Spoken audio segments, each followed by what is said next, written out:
Assalamualaikum warahmatullahi wabarakatuh. Perkenalkan, nama saya Fikri Triatma dengan NIM 2314070250. Video ini saya buat untuk memenuhi tugas mata kuliah Metopen dengan dosen pengampu Dr. Wilyasari, SPD, MSI, dengan judul proposal yaitu pengaruh lingkungan belajar terhadap hasil belajar dan karakter peserta didik di Min 1 Painan. Untuk pertanyaan yang pertama, yaitu jelaskan semua aspek pada judul berdasarkan 7 poin latar belakang. Adapun poin yang pertama yaitu pentingnya variabel. Nah, lingkungan belajar menentukan keberhasilan hasil belajar dan pembentukan karakter peserta didik. Yang kedua yaitu masalah. Hasil belajar dan karakter peserta didik makin rendah serta lingkungan belajar belum kondusif. Yang ketiga, penyebab. Fasilitas terbatas, pengelolaan kelas kurang optimal, interaksi sosial kurang baik, dan metode pembelajaran masih konvensional. Akibatnya, menurunnya kualitas pembelajaran dan kualitas sumber daya manusia. Adapun solusinya itu pengembangan lingkungan belajar kondusif dan pembelajaran aktif berbasis karakter. Nah, gapnya yaitu penelitian sebelumnya hanya mengkaji hasil belajar atau karakter secara terpisah. Pentingnya yaitu menguji pengaruh lingkungan belajar terhadap hasil belajar dan karakter terdidik secara simultan pada Min 1 Painan. Untuk pertanyaan yang kedua, jelaskan rumusan masalah pada proposal penelitian Anda. Yaitu yang pertama, bagaimana kondisi lingkungan belajar peserta didik di Min 1 Painan yang meliputi aspek fisik, sosial, dan psikologis. Yang kedua, bagaimana hasil belajar dan karakter peserta didik di Min 1 Painan yang meliputi disiplin, tanggung jawab, kerjasama, dan sikap menghargai sesama. Dan yang ketiga, apakah terdapat pengaruh lingkungan belajar terhadap hasil belajar dan karakter peserta didik di Min 1 Painan. Untuk pertanyaan yang ketiga, jelaskan bagaimana penelitian akan dilakukan untuk bisa menjawab masalah penelitian dari rumusan masalah. Yang pertama, menjawab rumusan masalah tentang kondisi lingkungan belajar. Nah, yaitu peneliti nantinya akan menyebarkan angket kepada peserta didik untuk mengukur kondisi lingkungan belajar yang meliputi aspek fisik, sosial, dan psikologis. Data yang diperoleh kemudian dianalisis menggunakan statistik deskriptif, yaitu berupa hunian, nilai maksimum, minimum, dan standar deviasi, sehingga dapat diketahui gambaran kondisi lingkungan belajar di sekolah.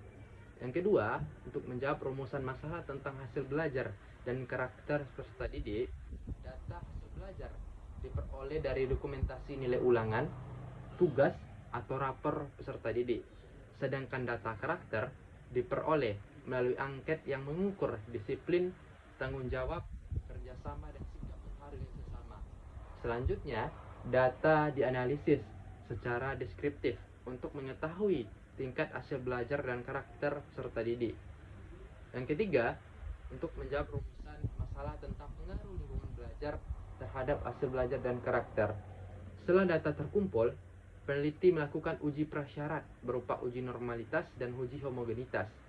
Selanjutnya, dilakukan uji korelasi dan regresi untuk mengetahui ada atau tidaknya pengaruh lingkungan belajar terhadap hasil belajar dan karakter peserta didik. Nah, jika nilai signifikan yaitu lebih besar dari 0,05, maka dapat disimpulkan bahwa lingkungan belajar berpengaruh signifikan terhadap hasil belajar dan karakter peserta didik di Min 1 Painan.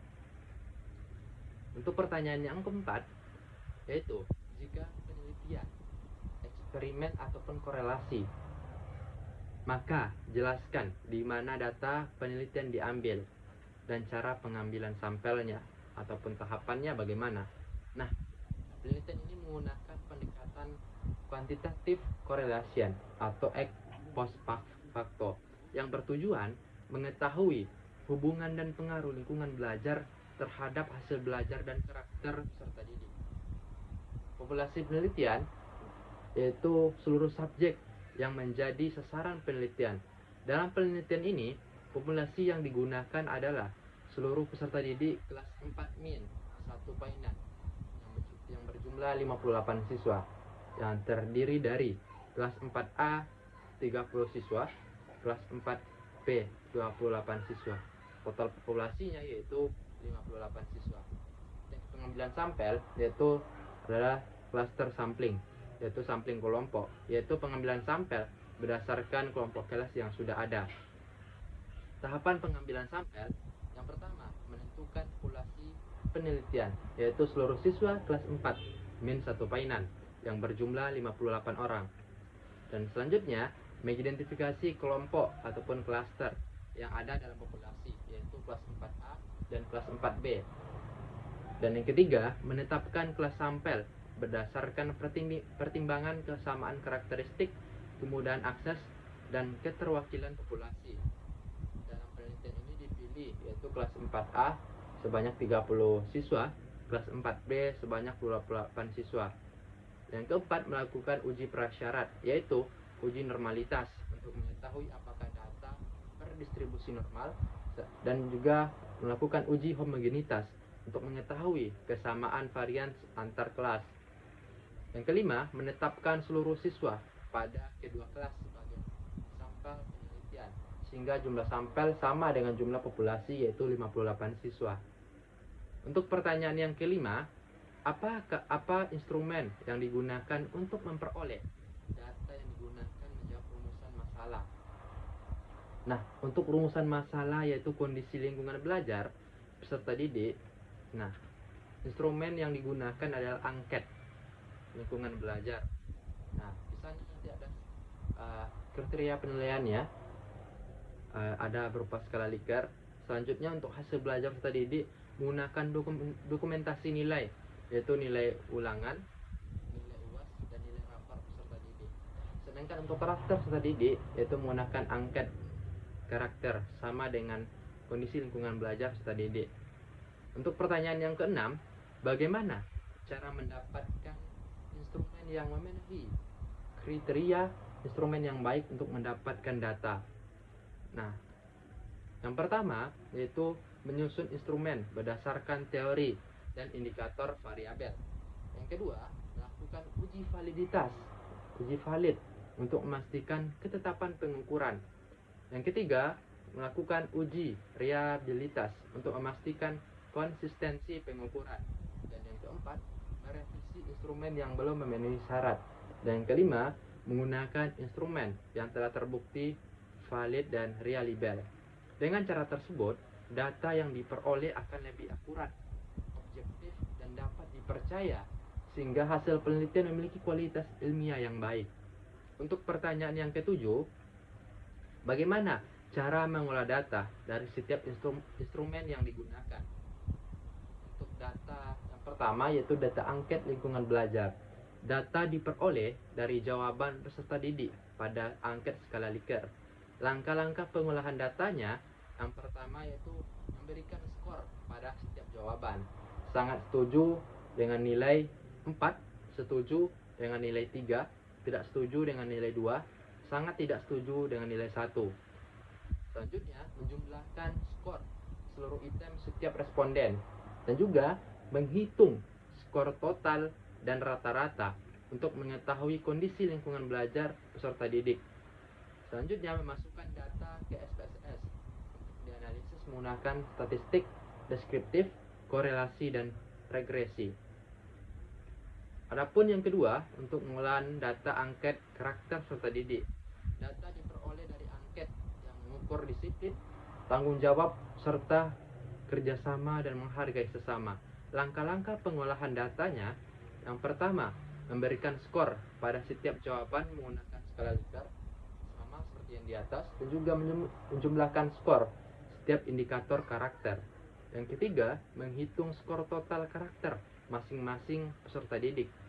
Yang keempat, menghitung nilai rata-rata untuk mengetahui tingkat karakter peserta didik.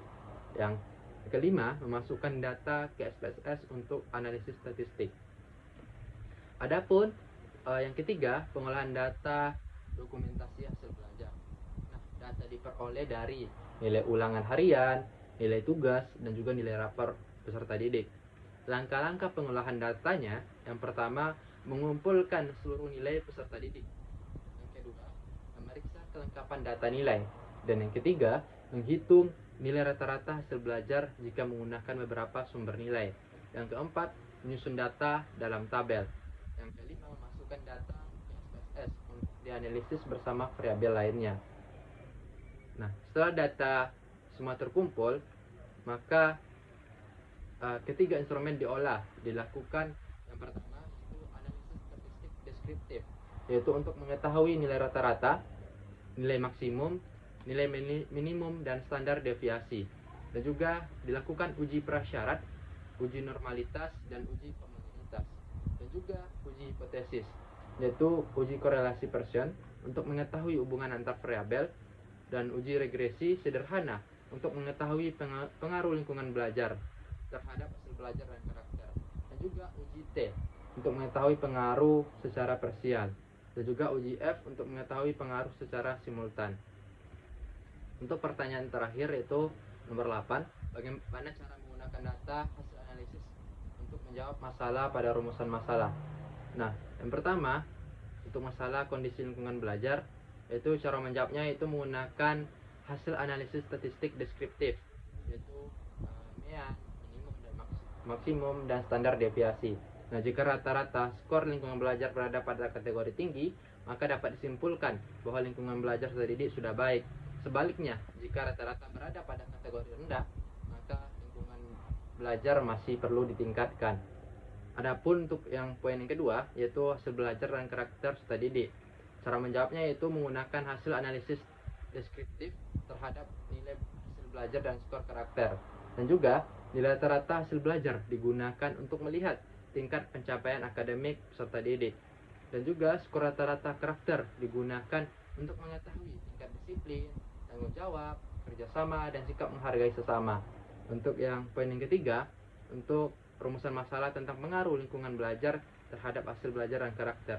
Cara menjawabnya itu menggunakan hasil uji korelasi dan uji regresi.